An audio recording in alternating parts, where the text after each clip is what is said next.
Très bien. Dans cet exercice consacré à la convection mixte, naturelle et forcée, nous allons faire un récapitulatif de cette convection mixte.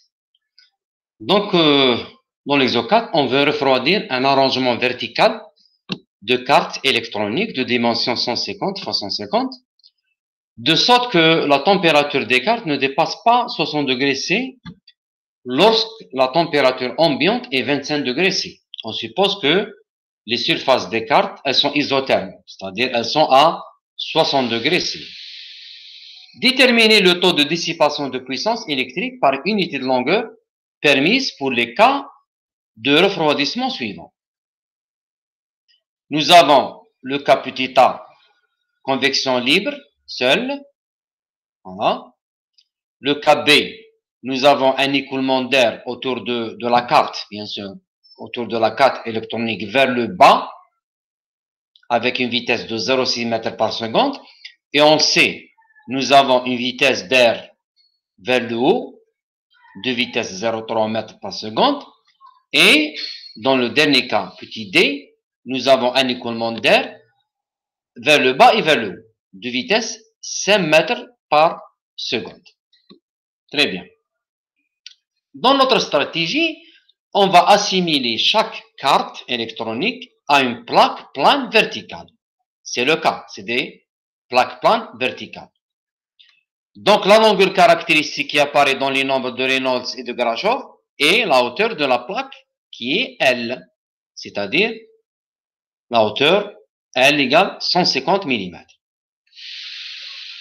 Pour le cas des vitesses données, on doit vérifier bien sûr l'existence ou non d'une convection mixte.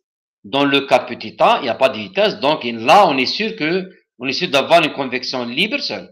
C'est clair, convection naturelle. Mais là où il y a des vitesses données, on doit s'assurer ou bien vérifier l'existence ou non d'une convection mixte. Si oui, si on a une convection mixte, on doit faire attention au sens des écoulements. C'est-à-dire soit nous avons même sens ou sens opposé. Par exemple, là, vous avez un sens opposé par rapport à la convection, par rapport au courant de convection naturelle, qui sont du bas vers le haut. Là, c'est le même sens. Et là, c'est un mélange. Bien. Donc, cette condition, elle est exigée, cette condition, c'est-à-dire faire attention au sens des écoulements, elle est exigée uniquement pour le cas de convection mixte. C'est-à-dire dans le cas d'une convection naturelle, on n'aura pas besoin, et aussi dans le cas d'une convection forcée, on n'aura pas besoin du sens des écoulements. On va analyser notre problème.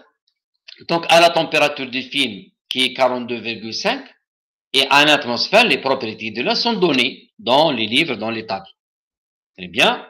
Avec bêta, bien sûr, le coefficient de dilatation thermique, il est donné par 1 sur 315 K, Kelvin. Dans notre cas, puisqu'on a assimilé les cartes électroniques comme des plaques planes verticales, la longueur caractéristique et la hauteur de la plaque. Donc, le LC, c'est 0,150 mètres. Bien. Et on va traiter cas par cas. On va commencer par petit a, cas de convection naturelle ou bien convection libre, seule. Là, on travaille directement avec le relais. On calcule le relais. On trouve une valeur inférieure à 10 puissance 9, donc c'est un cas laminaire. Et le Nusselt, il est obtenu bien sûr pour ce nombre et pour cette position verticale de la plaque à partir des tables qu'on a ici. Donc, voilà notre relais basé sur la longueur caractéristique L, d'accord? Et puisqu'on a une valeur qui est entre cet intervalle, on va appliquer la corrélation suivante et on a le choix d'utiliser aussi cette corrélation un peu compliquée, mais elle est plus précise. Donc, on va utiliser la première et on trouve un Nusselt dans le cas de convection naturelle seule de 28,47.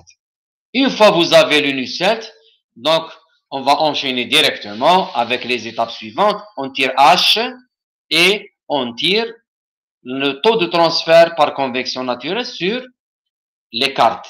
Là, on travaille sur les deux faces. Donc, AS, c'est quoi? c'est 2 fois la surface. La surface, c'est L fois petit l. Mais on va travailler par unité de large. Donc, on garde 2L. Et on trouve 54,6 watts par mètre. Deuxième cas maintenant, c'est le cas d'écoulement vers le bas, avec une vitesse de 0,6 mètres par seconde. Là, on a une vitesse, donc on doit vérifier l'existence ou non du mode combiné ou bien la convection mixte à travers ce rapport. Donc, on a le Grashof, on calcule le Reynolds avec la vitesse de 0,6 mètres par seconde et on trouve ce rapport critique qui est égal à 0,45. Donc, ce rapport, il est dans l'intervalle. Dans cet intervalle, donc, nous avons une convection mixte. Le coefficient de convection moyen est obtenu à partir de la corrélation suivante.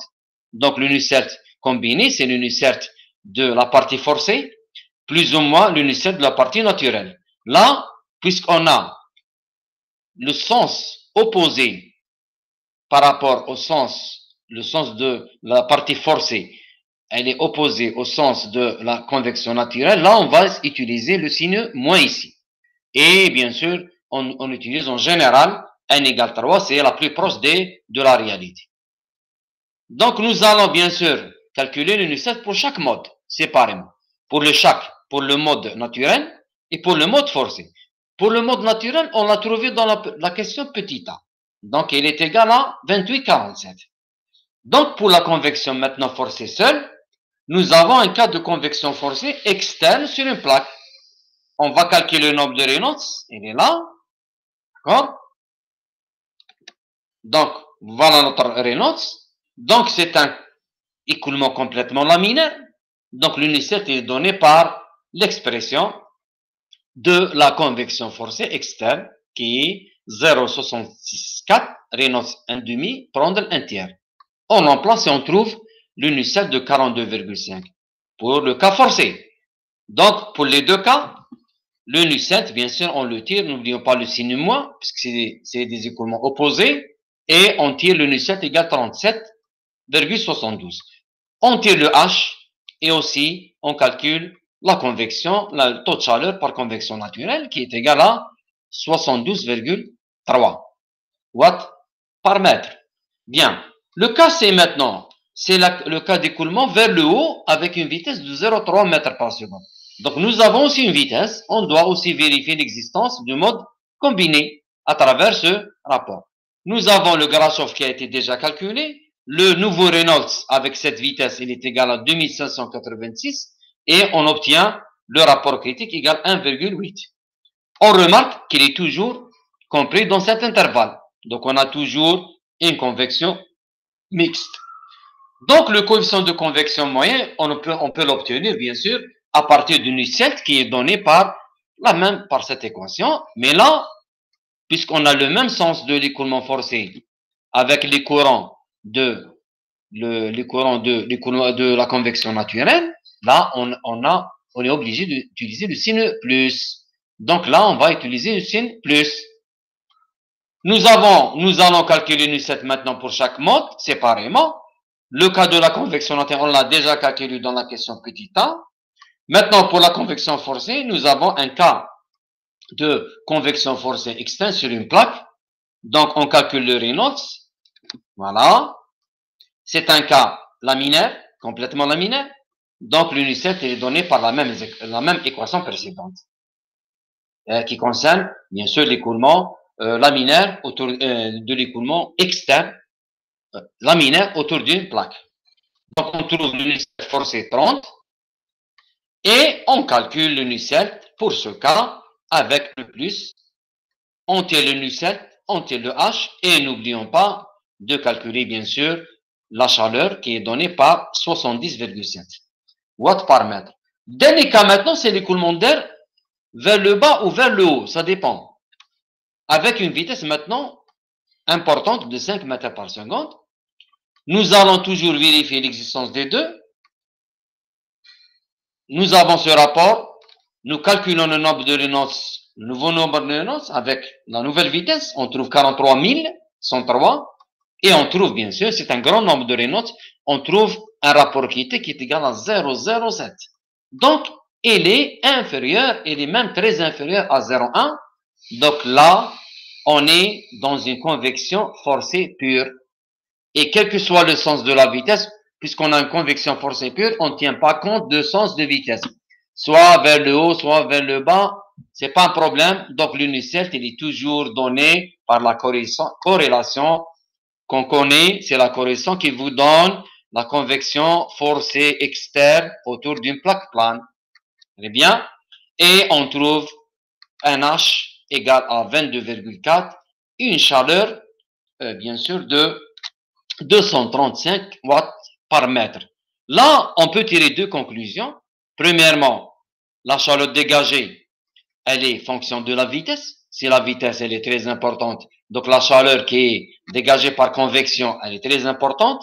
Là, si on va faire un mélange aussi, on va augmenter la chaleur, d'accord? Donc, soit vous avez un mélange avec un plus ou bien avec un moins, c'est-à-dire vous avez une convection mixte avec un mélange vers le haut ou vers le bas. Par rapport à la convection naturelle, vous augmentez le taux de chaleur dégagé par convection.